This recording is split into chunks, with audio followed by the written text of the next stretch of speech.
Las tres hermanas Deutsch, el macabro caso que Estados Unidos intentó olvidar. El aire nocturno de Santa María de los Remedios cargaba el aroma metálico de la sangre cuando Esperanza Morales despertó con un grito que desgarró el silencio del pueblo minero. Sus propias uñas habían abierto surcos profundos en sus brazos durante la noche, y las sábanas empapadas en rojo testimoniaban una violencia autoinfligida que su mente consciente no recordaba haber cometido. En la mesita de noche, el frasco de vidrio con el líquido verdoso que las hermanas Deutsch le habían dado para calmar sus nervios, permanecía vacío, brillando bajo la luz pálida de la luna que se filtraba por la ventana de madera. Esperanza no era la primera. Durante las últimas 3 semanas, otros 5 habitantes del pueblo habían desarrollado comportamientos similares después de visitar la casa de adobe blanco al final de la calle principal, donde las 3 mujeres alemanas habían establecido su peculiar práctica de curandería. Los lugareños susurraban sobre extraños rituales nocturnos, sobre gritos ahogados que emanaban de la propiedad y sobre el olor acre que flotaba constantemente alrededor del lugar, como si algo putrefacto se descompusiera eternamente en su interior. La llegada de Greta, Liesel e Ingrid Deutsch a Santa María de los Remedios había sido tan repentina como misteriosa. Una mañana de octubre de 1880, cuando las primeras lluvias comenzaban a convertir las calles polvorientas en lodazales, aparecieron en el pueblo con una carreta cargada de baúles de madera oscura y frascos de vidrio que tintineaban con cada movimiento. No trajeron explicaciones sobre su procedencia, solo papeles en alemán que nadie podía leer y una carta de recomendación firmada por un médico de El Paso, Texas, que aseguraba sus conocimientos en medicina natural europea.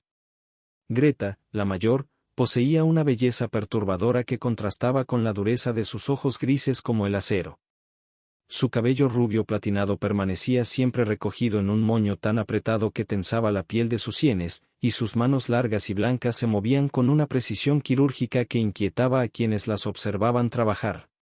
Liesel, de complexión más robusta, manejaba las hierbas y preparaba las mezclas con una concentración obsesiva, murmurando en alemán mientras molía raíces y hojas en un mortero de piedra negra que habían traído consigo. Ingrid, la menor, parecía la más normal de las 3, pero su sonrisa constante resultaba más inquietante que tranquilizadora, especialmente cuando sus ojos azules permanecían fríos e inexpresivos mientras sus labios se curvaban. El padre Miguel Hernández, párroco del pueblo, había sido el primero en expresar sus reservas sobre las recién llegadas. Durante la misa dominical, 3 días después de su llegada, había observado desde el púlpito cómo las 3 hermanas se sentaban en la última fila, vestidas de negro riguroso, sin participar en los cantos ni persignarse durante la consagración. Sus labios se movían constantemente, pero no pronunciaban las oraciones católicas que resonaban en la iglesia de piedra. El padre Miguel notó que llevaban pequeños amuletos colgando de sus cuellos, objetos que brillaban con un metal que no parecía oro ni plata, y que despedían un olor extraño cuando pasaban cerca del altar. Pero los recelos del párroco pronto se vieron opacados por los aparentes milagros que las hermanas Deutsch comenzaron a obrar en el pueblo. Carmen Vázquez, quien había sufrido de dolores reumáticos durante años, declaró sentirse completamente curada después de una sola visita a la Casa Blanca. Roberto Sandoval, cuyas heridas de un accidente minero se habían infectado peligrosamente, mostró una cicatrización extraordinariamente rápida tras aplicarse los ungüentos preparados por Liesel. Incluso la pequeña María Elena Gutiérrez, que había nacido con una malformación en la pierna izquierda, parecía caminar con mayor facilidad después de los tratamientos nocturnos que Ingrid le administraba en la privacidad de su hogar. Sin embargo, estos éxitos médicos venían acompañados de efectos secundarios que las familias preferían ignorar o minimizar. Los pacientes curados desarrollaban una dependencia casi obsesiva hacia las hermanas Deutsch, visitándolas con frecuencia creciente y defendiendo ferozmente cualquier crítica hacia sus métodos. Sus personalidades comenzaban a cambiar sutilmente, se volvían más reservados, menos comunicativos con sus familias, y algunos desarrollaban tics nerviosos o comportamientos repetitivos que no habían mostrado anteriormente. La verdadera naturaleza de los tratamientos empezó a revelarse una noche de noviembre, cuando Tomás Guerrero, el herrero del pueblo, decidió seguir a su esposa Elena hasta la casa de las alemanas. Elena había comenzado a salir sigilosamente después de la medianoche, caminando como sonámbula por las calles vacías hasta llegar a la propiedad de adobe blanco. Tomás se ocultó entre los matorrales de nopales que rodeaban la casa y presenció una escena que lo dejó helado de horror. En el patio trasero, iluminado por antorchas que proyectaban sombras danzantes, las 3 hermanas habían dispuesto a Elena y otros 4 pacientes en un círculo. Los 5 individuos permanecían inmóviles, con los ojos abiertos pero completamente en blanco, mientras Greta trazaba símbolos en la tierra con una sustancia que parecía sangre mezclada con algo más oscuro. Liesel cantaba en un idioma que no sonaba alemán ni español, sino algo más antiguo y gutural, mientras manipulaba plantas que Tomás no reconocía, algunas de las cuales emanaban un resplandor verdoso en la oscuridad. Ingrid se movía entre los pacientes con una jeringa primitiva, extrayendo pequeñas cantidades de sangre de cada uno y depositándolas en viales etiquetados con nombres y fechas. Pero lo más perturbador era la expresión de éxtasis que mostraban las 3 hermanas mientras realizaban este ritual, como si estuvieran experimentando un placer profundo e inconfesable con cada gesto de su macabra ceremonia. Cuando Elena regresó a casa esa madrugada, no recordaba nada de lo ocurrido. Sin embargo, en los días siguientes, Tomás notó cambios alarmantes en su comportamiento. Su esposa comenzó a hablar consigo misma en alemán, un idioma que no conocía, y desarrolló una aversión inexplicable hacia la comida, alimentándose únicamente de infusiones que preparaba con hierbas que las hermanas le proporcionaban semanalmente. El doctor Sebastián Moreno, médico titulado de la capital que visitaba el pueblo mensualmente, intentó examinar a algunos de los pacientes de las alemanas durante su siguiente visita. Lo que descubrió lo llenó de una inquietud profunda que lo acompañaría durante el resto de su vida. Los pacientes mostraban signos de alteraciones neurológicas severas, pupilas permanentemente dilatadas, reflejos alterados y una respuesta emocional completamente plana. Pero lo más desconcertante era que todos ellos insistían en que se sentían perfectamente bien, incluso cuando era evidente que su salud mental se había deteriorado dramáticamente. Cuando el doctor Moreno intentó confrontar a las hermanas Deutsch sobre sus métodos, fue recibido en la Casa Blanca por Greta, quien lo condujo a través de un pasillo decorado con plantas disecadas colgando del techo y frascos llenos de especímenes conservados en líquidos de colores sospechosos. El olor acre que impregnaba toda la casa se intensificaba a medida que avanzaban, y el médico notó que algunas de las plantas eran especies que no había visto jamás, con formas y colores que parecían desafiar las leyes de la botánica conocida. En la sala principal, Liesel trabajaba sobre una mesa cubierta de instrumental médico primitivo pero sorprendentemente sofisticado para la época. Había bisturíes de metales extraños, jeringas de vidrio soplado con diseños intrincados, y cuadernos encuadernados en cuero que contenían diagramas anatómicos dibujados con una precisión que rivalizaba con las mejores publicaciones médicas europeas. Pero estos diagramas mostraban modificaciones al cuerpo humano que ninguna medicina legítima había contemplado jamás, conexiones nerviosas alteradas, glándulas inexistentes en la anatomía normal, y sistemas circulatorios que parecían diseñados para transportar sustancias distintas a la sangre. Ingrid emergió de una habitación trasera cargando una bandeja llena de viales que contenían líquidos de consistencias y colores variados. Algunos eran transparentes como el agua pero con un brillo interno que no podía explicarse por la iluminación de la habitación. Otros tenían la densidad del mercurio pero colores que cambiaban constantemente, creando patrones hipnóticos que mareaban a quien los observaba demasiado tiempo. Y había algunos que parecían moverse por voluntad propia dentro de sus contenedores, formando remolinos y espirales que seguían ritmos que no correspondían a ninguna fuerza física conocida. Cuando el doctor Moreno preguntó sobre la naturaleza de estas sustancias, las 3 hermanas intercambiaron miradas cargadas de significado. Greta respondió en un español casi perfecto pero con un acento que parecía cambiar con cada palabra, explicando que se trataba de extractos de plantas medicinales europeas combinadas con elementos de la farmacopea indígena local. Sin embargo, sus explicaciones eran deliberadamente vagas, y el doctor notó que evitaban mencionar nombres específicos o procedimientos concretos. La visita terminó abruptamente cuando uno de los pacientes en tratamiento, un minero llamado José Ramírez, comenzó a convulsionar violentamente en una habitación adyacente. Las hermanas se apresuraron a atenderlo, pero no antes de que el doctor Moreno pudiera escuchar los gritos que emanaban del hombre, no eran simples expresiones de dolor, sino algo más primitivo y terrible, como si estuviera experimentando un sufrimiento que trascendía lo puramente físico. Esa noche, mientras el doctor Moreno se preparaba para partir del pueblo, encontró una nota deslizada bajo la puerta de su habitación en la posada local. El papel estaba manchado con una sustancia rojiza que podría haber sido sangre, y el mensaje, escrito en una caligrafía elegante pero temblorosa, contenía una advertencia que lo heló hasta los huesos: «Doctor, hay conocimientos que la medicina occidental no debe buscar. Algunas curaciones requieren sacrificios que su ética no puede comprender. Abandone sus investigaciones o descubrirá verdades que convertirán su cordura en el precio de su curiosidad científica». La nota no estaba firmada, pero el doctor reconoció el papel. Era idéntico al que había visto en los cuadernos de las hermanas Deutsch, con una textura y un color que no había observado en ningún otro lugar. Más inquietante aún, la tinta parecía cambiar de tonalidad bajo diferentes ángulos de luz, y cuando acercó la nariz al papel, detectó el mismo aroma acre que impregnaba la Casa Blanca. Mientras abandonaba Santa María de los Remedios en la diligencia matutina, el doctor Moreno vio por última vez la casa de adobe blanco al final de la calle principal. En una de las ventanas superiores, una figura femenina observaba su partida.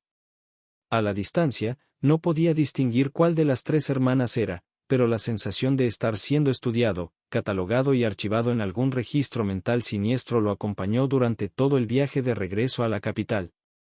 Lo que el doctor Moreno no sabía era que su visita había sido cuidadosamente orquestada por las hermanas Deutsch. Cada pregunta que había formulado, cada reacción que había mostrado, y cada detalle que había observado formaba parte de un experimento más amplio que las tres mujeres estaban conduciendo. En sus cuadernos de cuero, meticulosamente documentaban no solo los efectos de sus tratamientos en los pacientes locales, sino también las reacciones de figuras de autoridad como médicos, párrocos y funcionarios gubernamentales que ocasionalmente visitaban el pueblo. El verdadero horror de la situación comenzaba a revelarse en las páginas de estos cuadernos, escritos en una mezcla de alemán, latín y símbolos que no pertenecían a ningún alfabeto conocido. Las hermanas no eran simplemente curanderas poco ortodoxas o incluso charlatanas sin escrúpulos. Eran investigadoras sistemáticas que habían desarrollado métodos para alterar fundamentalmente la psique humana, utilizando combinaciones de sustancias químicas, técnicas de manipulación psicológica y rituales que parecían activar aspectos del cerebro humano que la ciencia de la época ni siquiera sospechaba que existían. Sus experimentos tenían objetivos específicos que iban mucho más allá de la simple curación de enfermedades.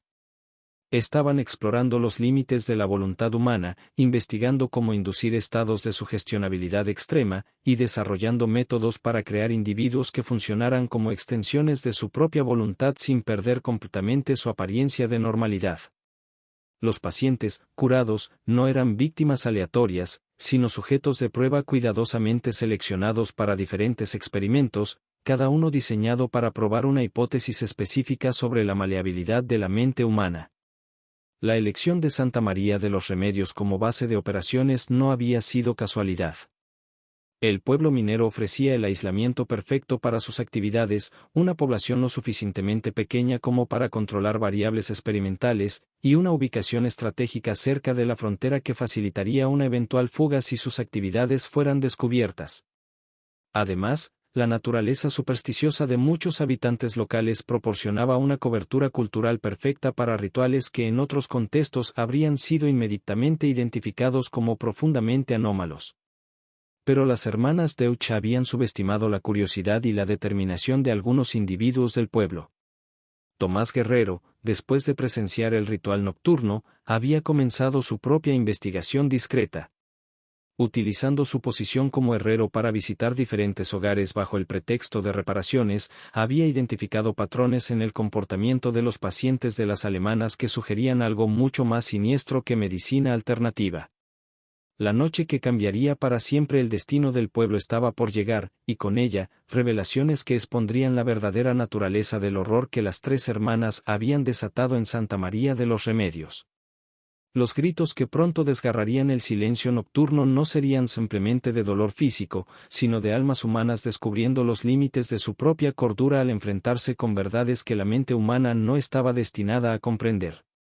La madrugada del 15 de noviembre de 1880 trajo consigo una niebla espesa que envolvió Santa María de los Remedios como un sudario gris, ocultando los horrores que estaban por desencadenarse en las calles polvorientas del pueblo minero. Tomás Guerrero no había dormido en 3 noches consecutivas, obsesionado con descifrar el verdadero propósito de las hermanas Deutsch y aterrorizado por los cambios que continuaba observando en su esposa Elena. Esa madrugada, mientras observaba desde la ventana de su taller de herrería, notó algo que lo llenó de una desesperación helada. No era solo Elena quien caminaba sonámbula hacia la Casa Blanca al final de la calle. 17 figuras se movían en procesión silenciosa a través de la niebla, todas dirigiéndose al mismo destino con la misma expresión vacía y la misma cadencia antinatural en sus pasos. Entre los caminantes nocturnos reconoció a Carmen Vázquez, Roberto Sandoval, la pequeña María Elena Gutiérrez y otros pacientes que las alemanas habían curado durante las últimas semanas. Pero también había rostros nuevos, personas que él no sabía que hubieran visitado jamás la casa de adobe blanco. El alcalde Patricio Mendoza avanzaba con la misma rigidez mecánica que los demás, y detrás de él, la señora Dolores Castillo, la maestra del pueblo, caminaba descalza sobre la tierra húmeda sin mostrar señal alguna de incomodidad o conciencia. Tomás se armó de valor y siguió a la extraña procesión, manteniéndose a distancia prudente mientras el grupo se adentraba en la propiedad de las hermanas. Esta vez, no se conformó con observar desde los matorrales externos. Utilizando las habilidades de sigilo que había desarrollado durante su juventud como cazador en las montañas, logró aproximarse lo suficiente para presenciar lo que ocurría en el interior de la casa a través de las ventanas iluminadas. Lo que vio esa noche superó sus peores pesadillas y le reveló la verdadera magnitud del horror que había infectado su pueblo. Los 17 individuos estaban dispuestos en formación dentro de la sala principal, pero esta vez no permanecían inmóviles como en rituales anteriores. Bajo la dirección de las 3 hermanas, realizaban movimientos coordinados que parecían seguir un patrón específico, como si estuvieran ejecutando una coreografía macabra que había sido ensayada meticulosamente. Greta sostenía un instrumento que Tomás no había visto en el ritual previo, una especie de diapasón de metal negro que emitía vibraciones casi inaudibles pero que parecían resonar directamente en los huesos de quienes las escuchaban. Con cada vibración, los participantes del ritual modificaban ligeramente sus movimientos, ajustando su posición y su respiración de manera que sus cuerpos comenzaran a moverse al unísono perfecto, como si fueran marionetas controladas por hilos invisibles.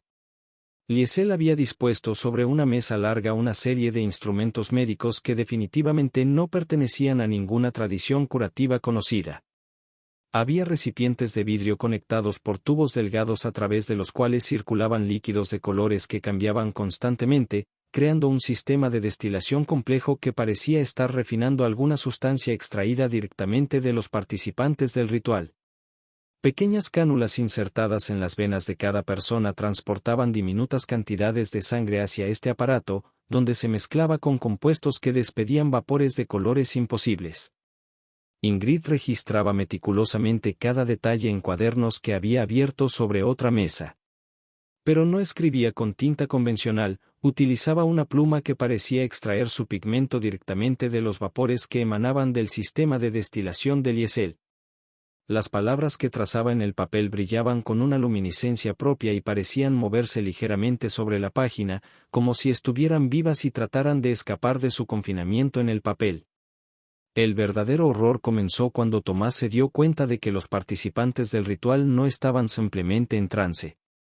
Estaban conscientes, perfectamente conscientes de lo que estaba ocurriendo, pero habían perdido completamente el control sobre sus propios cuerpos.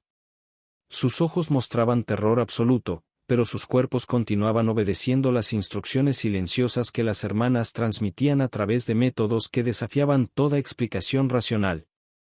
Elena, su propia esposa, lo vio a través de la ventana.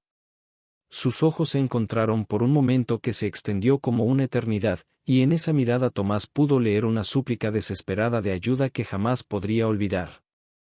Elena estaba atrapada dentro de su propio cuerpo, consciente pero incapaz de controlar sus acciones, forzada a participar en rituales cuyo propósito no comprendía pero cuyas consecuencias podía intuir con creciente horror. La revelación más perturbadora llegó cuando Tomás notó que las tres hermanas no estaban simplemente experimentando con los habitantes del pueblo por curiosidad científica o sadismo personal. Estaban preparándolos para algo específico, entrenándolos para una función particular que requería niveles de control mental que ninguna técnica convencional podría lograr.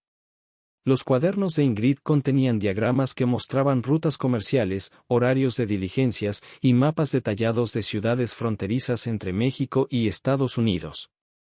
Las hermanas Deutsch estaban creando una red de agentes involuntarios, individuos que podrían funcionar normalmente en sociedad pero que responderían a comandos específicos cuando fuera necesario. Su ubicación en Santa María de los Remedios no era coincidencia. El pueblo servía como punto de prueba para técnicas que posteriormente serían implementadas en poblaciones más grandes y estratégicamente importantes. El propósito final de estos experimentos se hizo evidente cuando Tomás logró leer algunas de las anotaciones en los cuadernos que Ingrid había dejado abiertos cerca de la ventana. Escritas en una mezcla de alemán y español, las notas describían planes para infiltrar agentes controlados mentalmente en posiciones clave dentro de comunidades fronterizas, donde podrían influir en decisiones comerciales, políticas y militares sin que nadie sospechara que sus acciones estaban siendo dirigidas desde el exterior. Pero había algo más siniestro aún. Las hermanas no trabajaban solas. Los cuadernos contenían correspondencia regular con contactos en El Paso, San Antonio, y otras ciudades americanas, individuos identificados solo por iniciales y códigos numéricos que coordinaban aspectos más amplios de lo que aparentaba ser una operación de espionaje de escala internacional. Las sustancias que las hermanas habían desarrollado para controlar las mentes de sus víctimas eran solo una parte de un proyecto más grande que involucraba recursos y conocimientos que excedían por mucho las capacidades de tres mujeres trabajando independientemente. El horror alcanzó su clímax cuando Tomás presenció el momento en que las hermanas pusieron a prueba el control total que habían desarrollado sobre sus sujetos. Con una simple señal de Greta, todos los participantes del ritual se dirigieron hacia un armario donde las alemanas habían almacenado armas, cuchillos, machetes e incluso algunas pistolas que evidentemente habían adquirido a través de canales clandestinos. Sin mostrar resistencia o vacilación, cada persona tomó un arma y se posicionó frente a otro participante, listos para ejecutar órdenes que podrían incluir violencia extrema contra vecinos y familiares que conocían desde la infancia. Greta levantó la mano, preparándose para dar una orden que habría resultado en una masacre, cuando el sonido de cascos de caballos aproximándose interrumpió el ritual. Las hermanas intercambiaron miradas de alarma genuina por primera vez desde que Tomás había comenzado a observarlas. A través de las ventanas, se podían ver las siluetas de jinetes armados acercándose a la casa, y la luz de sus antorchas revelaba uniformes que no pertenecían a ninguna autoridad local mexicana. Los recién llegados eran soldados americanos, pero no parecían venir como rescatistas o para arrestar a las hermanas. Su líder, un hombre alto con bigote gris y uniforme de oficial, entró a la casa con la familiaridad de alguien que había estado allí antes. Las hermanas lo recibieron sin sorpresa, y su conversación, aunque conducida en voz baja, reveló una colaboración que había estado en desarrollo durante meses. El oficial americano examinó a los participantes del ritual con la misma atención clínica que un comprador evalúa ganado en un mercado. Hizo preguntas específicas sobre los niveles de control logrados, la duración de los efectos, y la posibilidad de revertir el proceso si fuera necesario. Las hermanas respondieron con detalles técnicos que demostraban que habían estado reportando regularmente sus progresos a superiores en el ejército estadounidense. La conversación reveló que el experimento en Santa María de los Remedios era solo una prueba piloto. Si los resultados eran satisfactorios, las técnicas desarrolladas por las hermanas serían implementadas en poblaciones más grandes, comenzando con comunidades de inmigrantes alemanes en Texas y extendiéndose gradualmente a otros grupos étnicos considerados problemáticos por el gobierno americano. El objetivo final era desarrollar métodos de control poblacional que permitieran manejar la creciente diversidad étnica de los territorios fronterizos sin recurrir a la violencia abierta que podría generar resistencia organizada. Las hermanas Deutsch no eran investigadoras independientes, sino agentes especializados reclutados por una división secreta del ejército americano que experimentaba con técnicas de guerra psicológica décadas antes de que tales conceptos fueran formalmente reconocidos por las ciencias militares. Su supuesta huida de Alemania había sido una historia de cobertura cuidadosamente construida para explicar su presencia en la región fronteriza sin despertar sospechas sobre sus verdaderas afiliaciones. El oficial americano entregó a Greta un sobresellado que contenía nuevas instrucciones y, aparentemente, fondos adicionales para expandir sus operaciones. Los documentos incluían listas de pueblos objetivo en ambos lados de la frontera, perfiles de individuos clave que debían ser reclutados o neutralizados, y cronogramas para la implementación de experimentos similares en una escala regional que abarcaría todo el suroeste americano. Pero los planes cuidadosamente trazados comenzaron a desmoronarse cuando Elena Guerrero, aún bajo el control de las hermanas pero luchando desesperadamente contra su influencia, logró emitir un grito que atravesó la noche como el lamento de un alma torturada.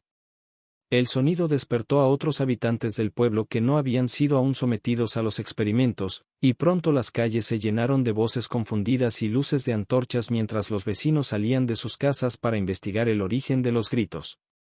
El padre Miguel Hernández, quien había mantenido sus reservas sobre las hermanas desde su llegada, lideró un grupo de hombres armados hacia la Casa Blanca.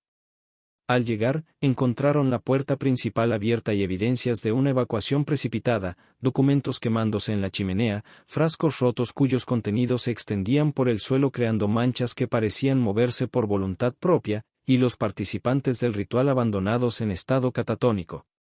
Los soldados americanos habían desaparecido junto con las hermanas Deutsch, dejando atrás solo suficientes evidencias para sugerir actividades médicas irregulares sin revelar la verdadera naturaleza y alcance de los experimentos. Los cuadernos más comprometedores habían sido llevados, pero quedaron fragmentos de páginas parcialmente quemadas que proporcionaban pistas inquietantes sobre la magnitud de la conspiración. Los habitantes del pueblo que habían sido sometidos a los experimentos nunca se recuperaron completamente. Algunos recuperaron cierto grado de autonomía personal, pero mantuvieron comportamientos extraños y lapsos de memoria que los acompañarían por el resto de sus vidas. Elena Guerrero desarrolló una condición que los médicos de la época no pudieron diagnosticar, periódicamente perdía la conciencia y realizaba acciones complejas que no recordaba al despertar, como si una segunda personalidad hubiera sido implantada en su mente y ocasionalmente tomara control de su cuerpo. Las autoridades mexicanas iniciaron una investigación que rápidamente encontró obstáculos inexplicables. Documentos desaparecían de los archivos oficiales, testigos cambiaban sus declaraciones sin explicación aparente, y funcionarios que inicialmente mostraban interés en el caso desarrollaban súbitamente amnesia selectiva sobre eventos específicos. La influencia de los contactos americanos de las hermanas se extendía mucho más profundamente en la burocracia local de lo que nadie había sospechado. El doctor Sebastián Moreno, quien había recibido la nota de advertencia durante su visita anterior, regresó al pueblo cuando se enteró de los eventos. Su investigación médica de las víctimas reveló alteraciones neurológicas que desafiaban toda explicación científica contemporánea.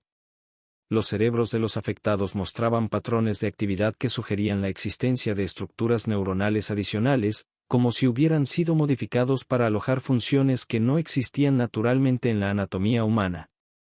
Más perturbador aún, el doctor Moreno descubrió que algunas de las sustancias utilizadas por las hermanas habían dejado residuos químicos en los cuerpos de las víctimas que continuaban activos meses después del experimento. Estos compuestos parecían estar diseñados para mantener canales de comunicación química entre individuos afectados, creando una red biológica que permitía la transmisión de información a través de medios que la ciencia médica no podía explicar. La investigación del Dr. Moreno fue abruptamente interrumpida cuando recibió una visita nocturna de 3 hombres que se identificaron como representantes del gobierno americano. Le informaron que su investigación interfería con asuntos de seguridad nacional y que debía cesar todas sus actividades relacionadas con el caso inmediatamente. Cuando el doctor protestó, le mostraron fotografías de su familia tomadas desde distancias que demostraban que habían estado bajo vigilancia constante. El doctor Moreno fue forzado a firmar documentos que prohibían cualquier publicación o discusión de sus hallazgos relacionados con los eventos de Santa María de los Remedios. Sus notas médicas fueron confiscadas, y se le informó que cualquier intento de continuar su investigación resultaría en consecuencias que se extenderían más allá de su carrera profesional. El caso fue oficialmente archivado como un incidente de medicina folclórica que resultó en intoxicación accidental masiva, una explicación que satisfizo a las autoridades superiores pero que dejó preguntas fundamentales sin respuesta. Las hermanas Deutsch nunca fueron capturadas oficialmente, pero informes no confirmados las situaron posteriormente en ciudades fronterizas de Texas, Nuevo México y Arizona, donde incidentes similares de comportamiento populacional anómalo fueron reportados y rápidamente suprimidos por autoridades americanas. Su trabajo había evolucionado de experimentos localizados a implementación sistemática de técnicas de control mental en comunidades consideradas estratégicamente importantes para la expansión americana hacia el oeste. El pueblo de Santa María de los Remedios nunca se recuperó completamente del trauma. Muchas familias emigraron a otras regiones, incapaces de vivir con los recuerdos de lo que había ocurrido. Los que permanecieron desarrollaron una cultura de silencio que se extendió por generaciones. El caso de las hermanas Deutsch se convirtió en algo que simplemente no se discutía, como si el silencio colectivo pudiera de alguna manera deshacer los horrores que habían presenciado. Décadas más tarde, cuando investigadores independientes intentaron estudiar los archivos relacionados con el caso, descubrieron que la mayoría de los documentos oficiales habían sido perdidos o dañados por humedad en los archivos gubernamentales. Los pocos registros que sobrevivieron habían sido editados hasta el punto de resultar incomprensibles, con nombres, fechas y detalles cruciales eliminados sistemáticamente. El legado de las hermanas Deutsch se extendió mucho más allá de su tiempo en Santa María de los Remedios. Las técnicas que desarrollaron se convirtieron en la base de programas de investigación psicológica que continuaron en secreto durante décadas, evolucionando eventualmente hacia métodos más sofisticados de manipulación mental que serían implementados en conflictos posteriores. Su trabajo pionero en el control de poblaciones civiles estableció precedentes que influenciarían políticas gubernamentales secretas por generaciones. La historia de las tres hermanas alemanas se convirtió en un secreto tan profundamente enterrado que incluso aquellos que conocían fragmentos de la verdad nunca lograron ensamblar el panorama completo. Estados Unidos había encontrado en sus experimentos una herramienta demasiado valiosa para ser abandonada, pero también demasiado horrible para ser reconocida públicamente. El caso se convirtió en algo que el gobierno americano no solo intentó olvidar, sino que activamente trabajó para borrar de la historia, creando un vacío de información que persistiría mucho después de que los últimos testigos hubieran muerto llevándose sus terribles secretos a la tumba.